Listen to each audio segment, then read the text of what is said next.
everyone, and welcome to the Transgender Show. I'm your host, Emily. I'm excited tonight because my guest is Allison. She is the host of a new podcast, Trans Connections. Allison, welcome to the show. How are you tonight? I'm doing great. Thanks for having me on. I'm excited to get to talk to you and share a little bit more about myself and hopefully plug the podcast a couple of times. Well, the great thing is the podcast that you're hosting is very similar to this show. It's an interview show sharing stories. And we had very similar, in our pre-interview, it sounded like we have very similar goals in starting those shows, right? Yeah.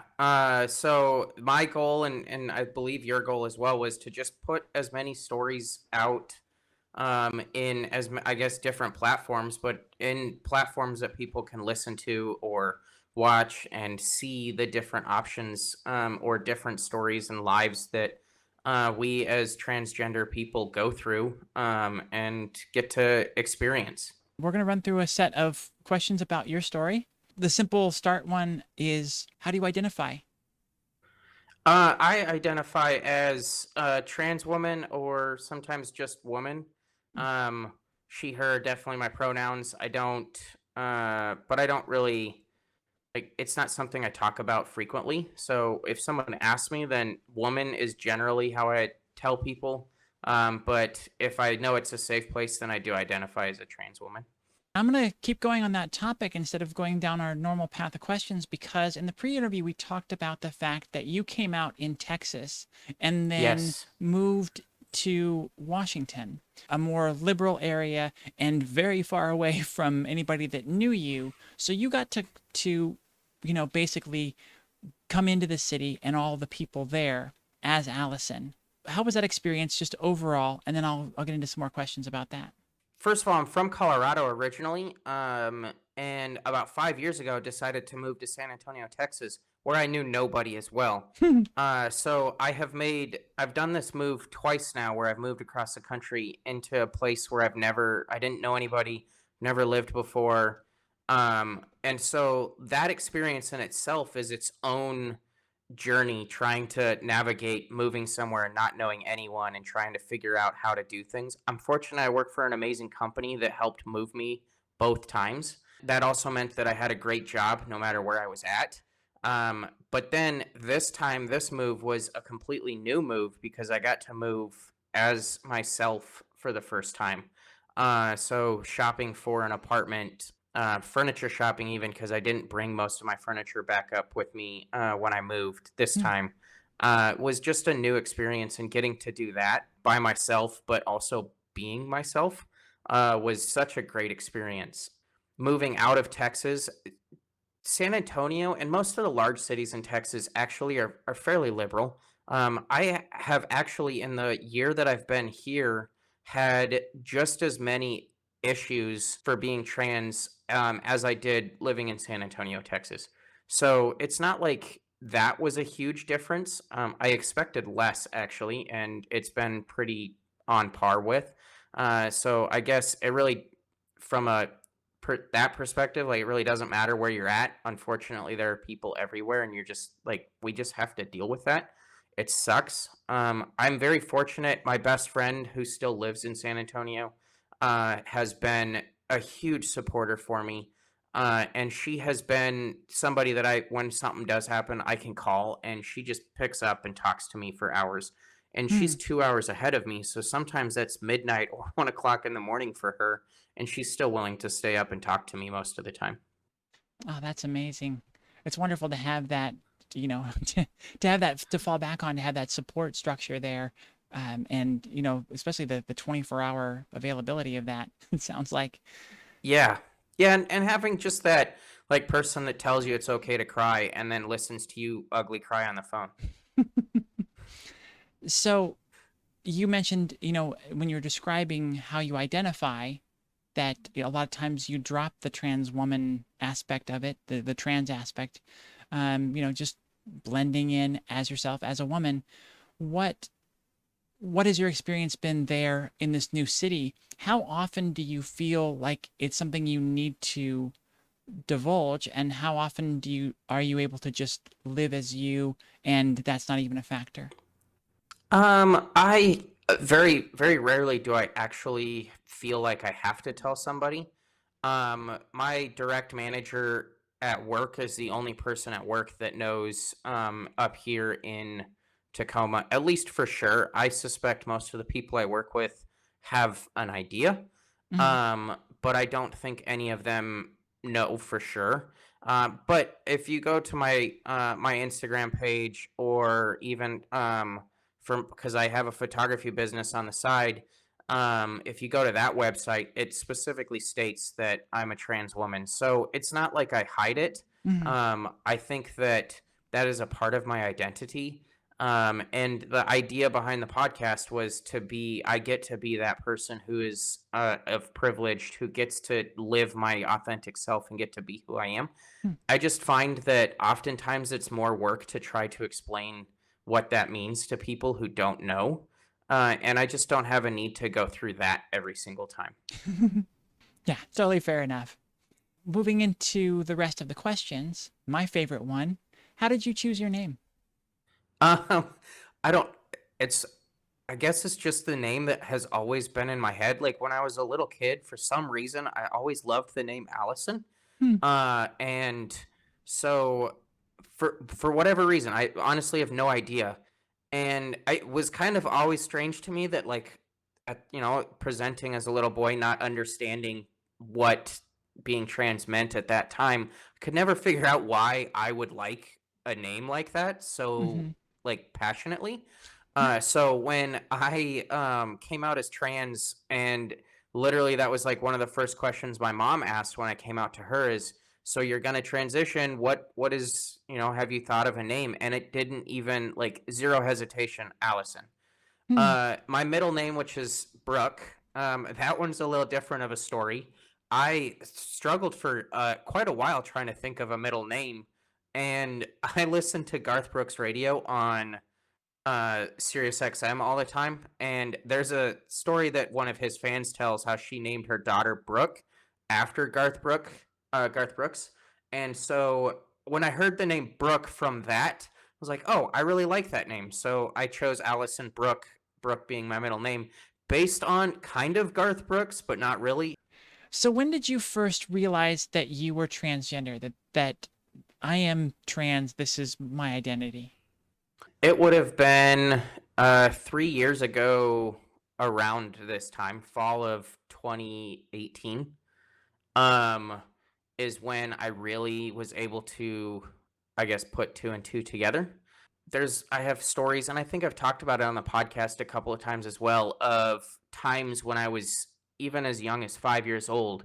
Um, my sister actually, up until I came out to her, didn't know that the reasoning behind why I did this until I came out to her. But I literally stole my sister's clothes when I was 5, Hmm.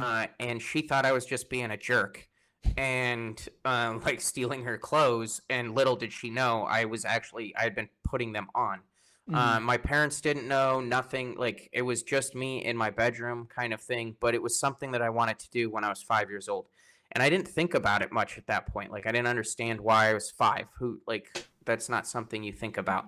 And then as I got older, that was something that I still continued to enjoy doing, or I guess cross dressing in general was something that I wanted to do or did. And it wasn't until I broke up with an ex girlfriend in it was August, September timeframe of that year, that I really kind of started thinking about what's going on. I had been engaged previously, and that relationship ended almost identical to the most recent one. And I was confused. I was like, what's going on? Why is things happening the way they're happening? It doesn't make sense to me. And so I started doing research, and somewhere along the lines, the word transgender came up, and it didn't make sense to me why it did at first. But then when I started doing research, literally the first thing I read was, go find a therapist and listen to as many stories as you can. And so I started listening to stories, I started reading stories, and I started connecting with all of these different stories. And before long, I said, all right, I need to go see a therapist.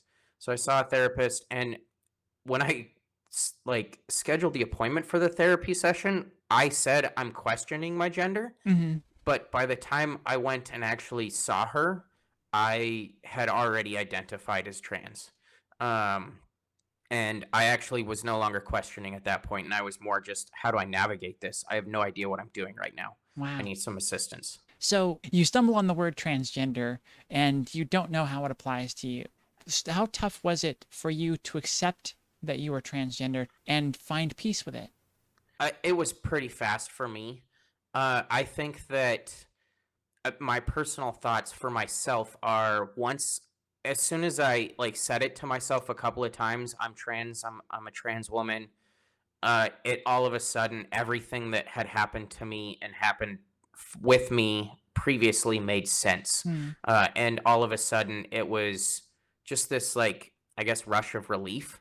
A really interesting thing about me was, before then, I used to chew my nails, bite my nails. Hmm. Um, and the last time I bit my nails was the day that I came out as transgender. Um, and they say, like, quitting chewing your nails is supposed to be one of the most difficult habits you can do, or you can quit. And I didn't even like think about quitting it. It just stopped. Like, I no longer needed that fixation.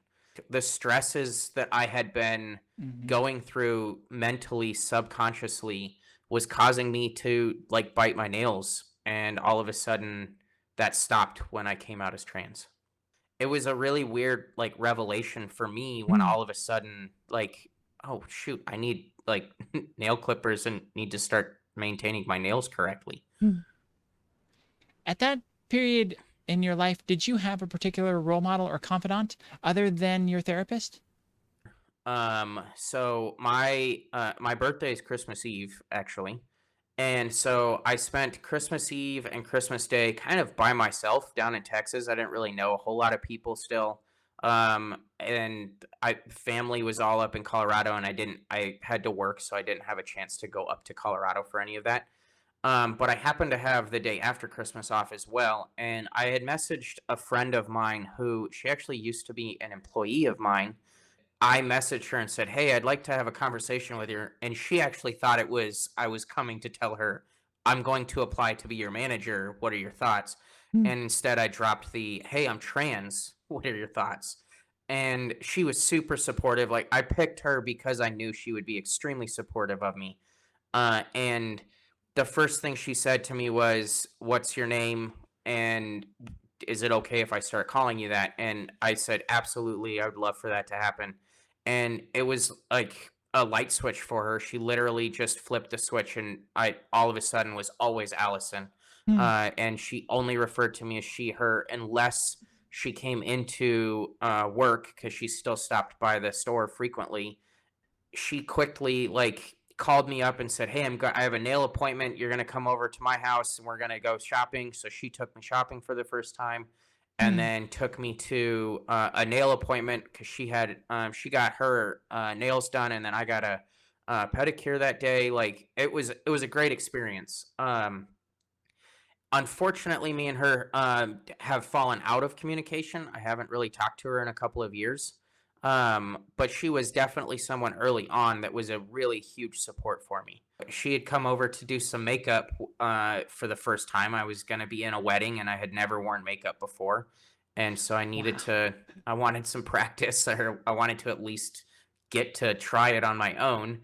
And so she came over, and my neighbor was outside, and she just was basically like, "Hey, we're doing makeup. Do you want to come over?" Allison, it's Allison's first time. And my best friend, my neighbor, walks over, like, comes over, and we had like a gigantic bottle of sangria. It's like a gallon jug of sangria that we were going through, and just having fun. But that was like the beginning of my relationship and my best friend with my neighbor, Wow. who is now like my closest and biggest supporter.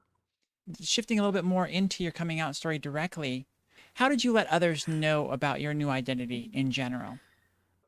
My mom and younger sister and younger brother, I just called them and said, "Hey, this is who I am. I'm coming out as trans."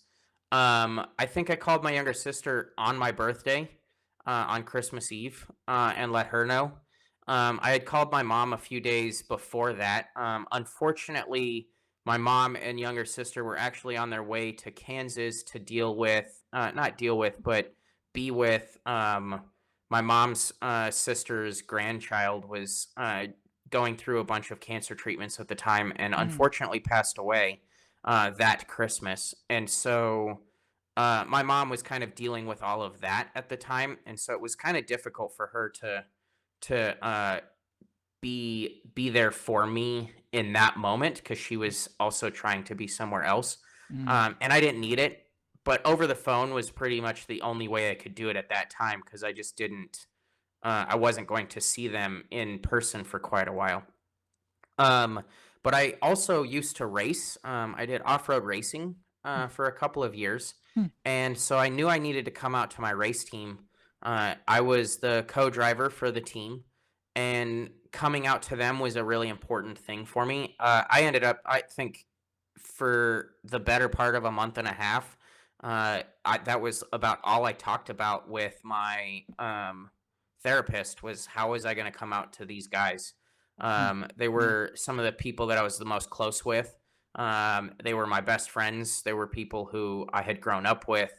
And so I was really worried that telling them was going to ruin what we had created and our friendships. Um, I ended up telling one of them when I was back in Colorado for a weekend, and that was when he asked me to be in his wedding. Still, literally right after I came out to him, he said, "I still want you in my wedding," Wow. and I'm I haven't asked anybody else yet, so I'm asking you, will you be in my wedding? And I, without hesitation, was like, absolutely. Mm. Um, so I had his support from the very moment I told him. And then um, the other guys I didn't tell until I had a big race in February.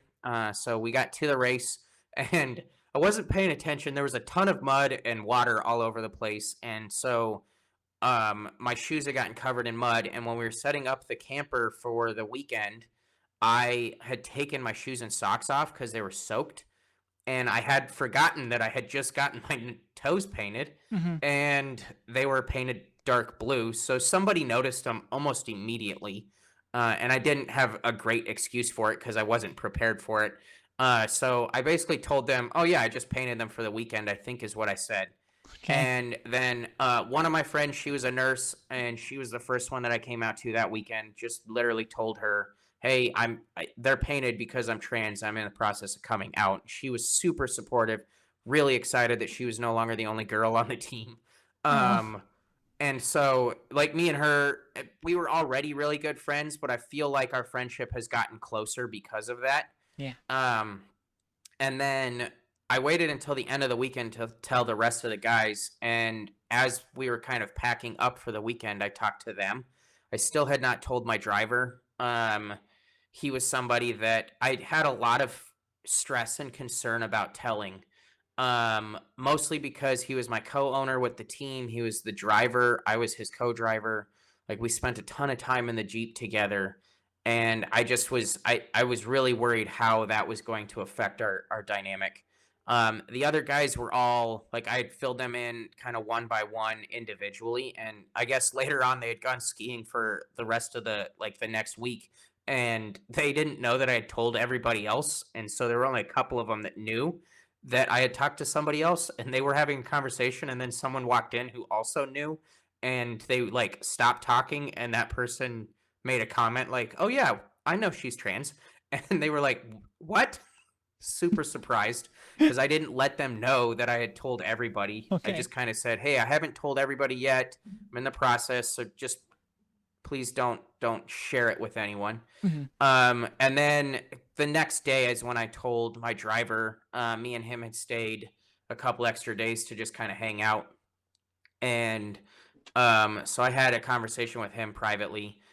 His dad was also there. And I had already talked to his dad. His dad has been a huge supporter of mine. And I no longer race for the team. Me and the driver didn't see eye to eye on things completely unrelated to me being trans. Hmm. We were business partners, and sometimes business partners just don't work out. And that's just the end of it for the race team. He still races. I am a huge supporter of his race team. I want to see him be successful. The rest of the guys all still race, but he also is a huge supporter of me still Hmm. individually. We've both kind of been able to get to this point where the race team is his, and I kind of just leave it alone at that point. Eventually, I'll be able to go and watch him without it being like super awkward, but that's more from a business perspective and not awkward from a trans Yeah. perspective. And a pain from, losing a passion. I totally understand that. Yeah, Well, it's there was wonderful to hear that their acceptance level was really high, that they sounded like they embraced you with no problem.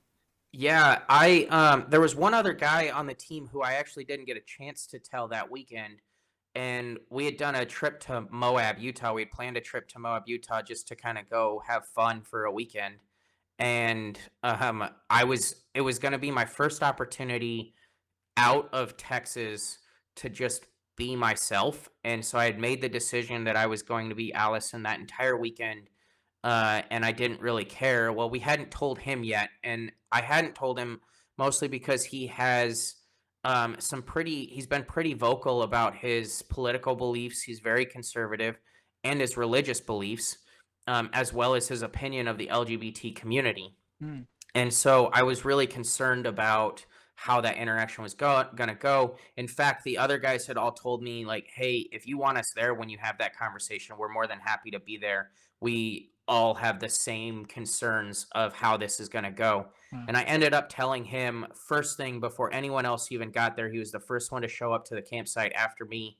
And I just kind of pulled him aside and said, hey, here's the deal. This is what I'm going through. This is what I'm doing. And I will never forget the first word that he said to me, knowing the type of person who he is.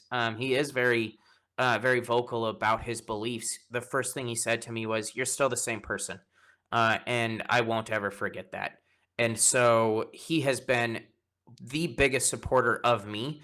And I kind of decided that it wasn't worth it to try and change his opinion of the LGBT community or anything like that. He is someone who supports me. He intentionally genders me correctly every single time. He has actually stood up for me and corrected others. Yeah. And so I I don't have a need to try and change his opinion, and I think that he respects that. And he has been a huge supporter of me. So I that story is one that I absolutely love to share because I think that a lot of us have this fear of telling people. And Yeah. I've said this on my podcast before. I don't know if it was on any of the episodes you listened to, but I like to tell people whenever you're trying to do something, the people who care don't matter, and the people that matter don't care. Hmm. And I that is been what I have lived by whenever I'm coming out to somebody. The people that matter to me, I don't have a problem telling them because they don't care. And the people that will care, I have no problem with them finding out through the grapevine because they really don't matter to me. Hmm. And it has been really true for me every step of the way. Every single person that matters in my life that I have told has not cared in one way. Yeah, you have to be able to identify the ones that really do matter and let go of the ones that don't. Hmm. So outside of coming out to the race team and some of the other people in your life, what key fears have you had to overcome in your transition, and how did you do that? How did you get past those? The big one was coming out at work. Um, and I just quickly told my HR team what was going on. They were probably in the first month and a half to 2 months. I had notified my HR team that I was trans, that I was planning on coming out, and I wanted to know what the company's policy was on that and how they handled it. And I work for an amazing company. Um, they have we call everything plays. So Hmm. we had a playbook for it. Um, and it certainly wasn't perfect. And I was often told each transition is very unique, and so we can't do a one size fits all type thing. Yeah, makes Um, sense. but but there were some opportunities that I felt like we could have done differently. But again, I work for such an amazing company where I was literally after the fact given the opportunity to provide that feedback to help change how they move forward. Um, so I think that overall it wasn't bad. Like I was very fortunate that I worked for such a great company that I didn't lose my job, and I lived in a state where it was perfectly legal for them to have said, um, "Sorry, you no longer work here because you're trans." Mhm. Um, and and that was before the Supreme Court came out with their decision saying that that's not legal. So it was definitely a scary few months, but then afterwards it made things a lot easier for me. Was able to start living my authentic self. And again, there were some struggles. I mean, my direct peers and the people I worked with on a daily basis definitely struggled with pronouns and Mhm. with name even. It was one day I was one person, the next day I was somebody else as they were able to see it. And I think that the people who don't genuinely care about you, it's more difficult for them when they see you on a daily basis, than people who do genuinely care about you. And sometimes it's difficult when it's people you work with because you don't expect them to genuinely like worry about you. They might care about you from like a work perspective and they want to make sure that you're successful, but at the same time they don't worry about like your personal life the same way that somebody in your personal life who you want to be there all the time with worries about you. Mhm. And so if that's the case, then it oftentimes isn't nearly as important to them to make those types of changes. And I think that that was the most difficult thing was dealing with that. I actually ended up going on medical leave for about a month and a half after transitioning. And then when I came back from medical leave, I moved to Washington. Hmm. For me, that made the most sense. Mhm. And from others that I've spoken to, other trans women who have gone through that, I haven't had a chance to talk to many trans men. Uh, but the trans women that I've spoken to have shared very similar experiences where they just felt like a clean slate was the best way to go. Again, I happened to work for a great company who helped me move and meant that I was able to have a job still that Hmm. was going to support me when I moved, and I didn't have to do a clean slate with nothing. What was your process of transition like, and where are you in your grand process? So when I first started coming out, I knew that the really the only surgery that was important to me was GCS, gender confirmation surgery. That was literally the only surgery that I cared about. I knew that in order to get that, I needed 2 years. I needed to go through the insurance process. And I immediately contacted my insurance company and started asking questions about that. But I also knew that in order to do that, I would have to change my name legally. And to come out at work, that was one of the requirements was I had to have my name changed legally. In fact, I couldn't start using the correct bathroom or requesting people call me by the right name until I legally changed it. And Hmm. so that was priority one was getting name changed. Um, in Texas, I thought it was going to be a lot more difficult than it actually was. I did drive from San Antonio to Austin to get it done. I walked into the Travis County courthouse. Um, I was under the impression that I would get up there. I had my letters in hand. I had all the forms filled out. I thought I would show up and file the paperwork and get a court date and have to come back to see the judge to get the name changed. Um, what ended up happening is I showed up, I think it was at 10 o'clock. No, it was about 11 o'clock because they all went to lunch at noon. All the judges went to lunch at noon. So I spent about an hour getting paperwork filed. And it was right before noon when they said, all right, go up to this room, talk to this person, and he will get this paperwork signed for the judge. But since it's almost noon, like you might end up having to wait. And I was thinking, great, I only paid for 2 hours of parking. Hopefully this gets taken care of because I only have an hour left. Mm. So I ran up there. I handed my paperwork to him. They told me to sit in his office. So I sit in his office. He was like a legal clerk who worked with several of the judges. So I'm sitting in his office And he walks in like 5 minutes later and he says, "Here, let me have your paperwork. I'll be right back." And he leaves. And I'm thinking he's going to come back and say, "Okay, the judge just went to lunch, but he said, we've got your court date scheduled for this date." But instead, he came back like 20 minutes later and said, "Here's your paperwork. Go back downstairs and get some copies, and you're all set. Everything's done." Wow. So it was literally like an hour and a half, and I was finished. It took me longer to drive from San Antonio to Austin than I spent at the courthouse getting my name changed. Hmm. I then so once I had that, I called my boss and said, "Hey, so I know that I had told you last week that this was probably going to be the end of the month. It was today. So can we get this ball rolling?" And so that was on a Wednesday, I think.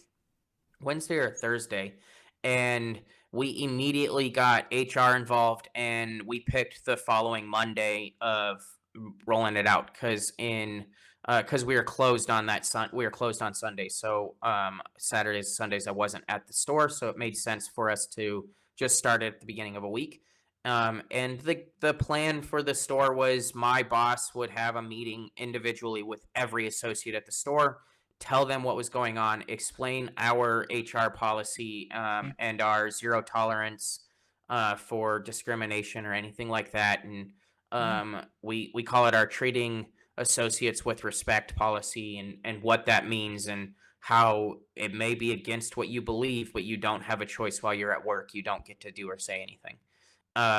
Everybody was on board from the moment that they were told, like, we have a great the company is great, and we hire the right people all across the company. So it was a great experience, except for then that was kind of the end of the plan. So when things didn't continue to stay great, there wasn't really a game plan for us to continue trying to make things work correctly, which is why I ultimately decided it was time that I move. So my next plan after name change, my next goal was surgery. That Hmm. was the only thing that mattered at that point. So I started kind of getting together. I knew that I still needed, because that was only about 9 months after I'd come out. So to be able to continue to go through that process, I knew I still needed some time before I would hit the time frame that insurance was going to require, and be able to I needed some time to get the letters together, and then also get letters at the right time so that they were still valid when I would be having the surgery. So I started putting together that game plan. Um, the following spring, so it was like 6 months after my name change, is when I went to my therapist and said, "I'd like to get the first letter written. And do you know somebody that I can go to so I can see them for a second letter?" And she recommended another therapist in town who was willing to meet for just the letter. So he said he usually required 3 to 4 sessions to do before you would write a letter, and that was mostly just so that he could get to know you, so you could write the letter correctly, and it wouldn't be, um, just him writing a letter. It would be more of like my professional opinion. Okay. So we scheduled those appointments. They were weekly appointments for 1 month. Crazy enough, all of this was last year during COVID. So I was trying to figure out how to do all of this stuff remotely, because nobody was seeing patients in person anymore. I was still supposed to be moving up to Tacoma, but had actually gotten stuck in San Antonio because of COVID. Washington had shut down everything at that point, and so there were Yeah. no businesses open. So the company I work for said, "We're not moving you yet.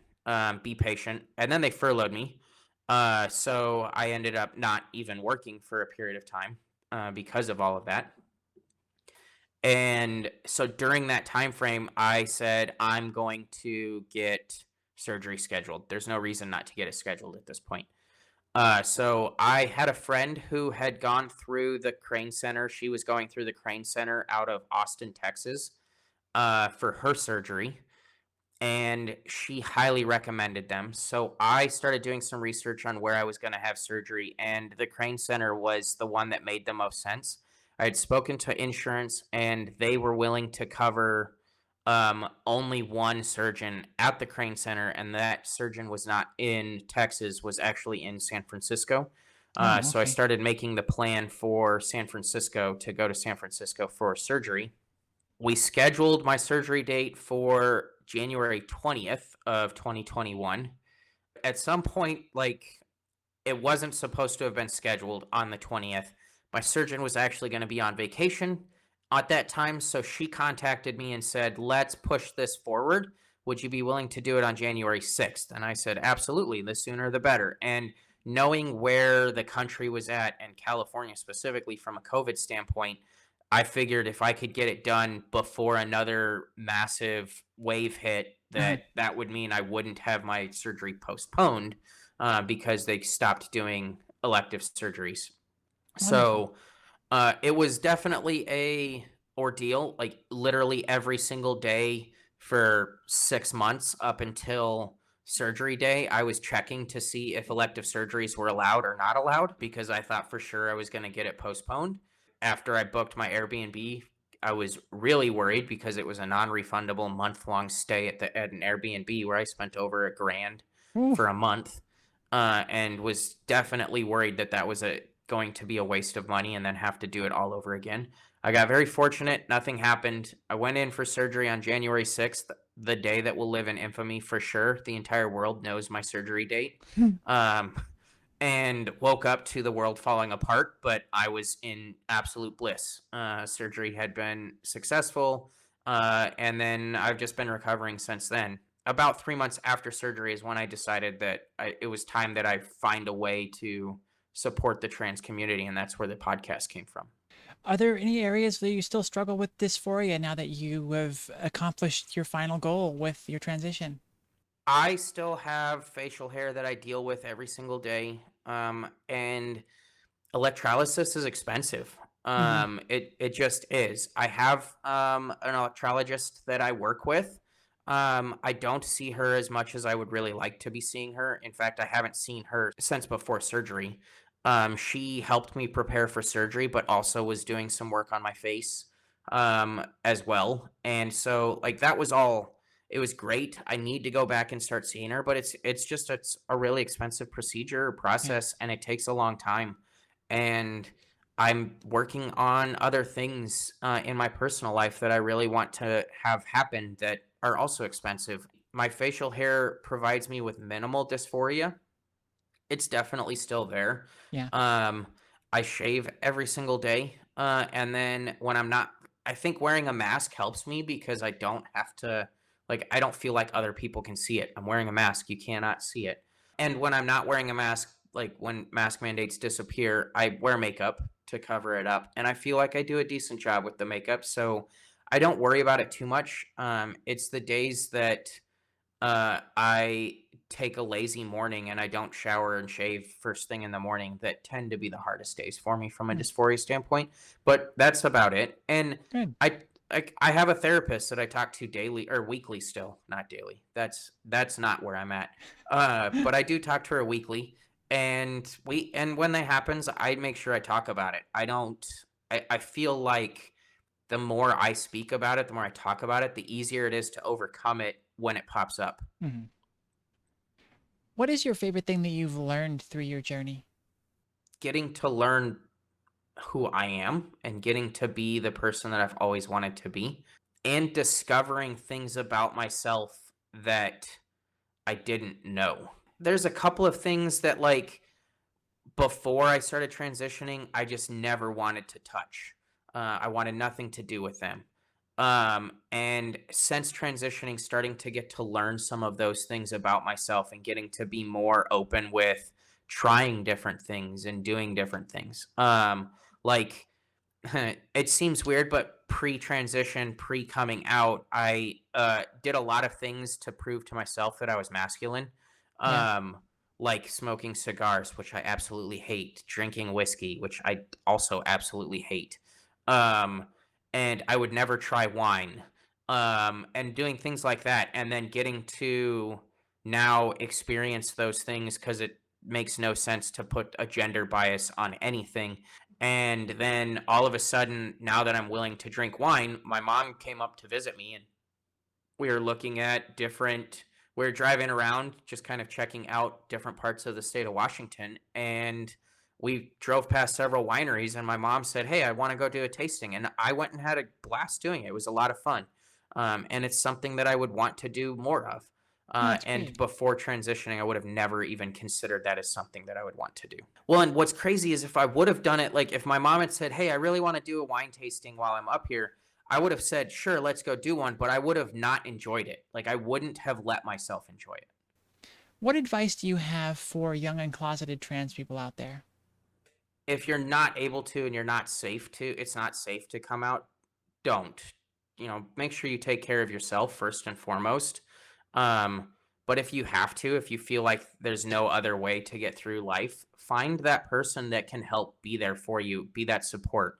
I'm very fortunate that I've had quite a few people, but also just keep in mind, like I've said before, I think that the people who care don't matter, and the people that matter don't care. So find that person that really matters to you that also doesn't care, and be willing to let go of the people that do care, because you don't need them in your life if they do care, that you're trans. If that's a big deal to them, figure out a way, leave the door open, let them come back in at some point, but find a way to let them not be in your life during that time. Wonderful advice. I love it. Allison, thank you so much for coming on and sharing your story and your advice for trans people out there. I really appreciate it. Yeah, thanks for having me on. It's been great.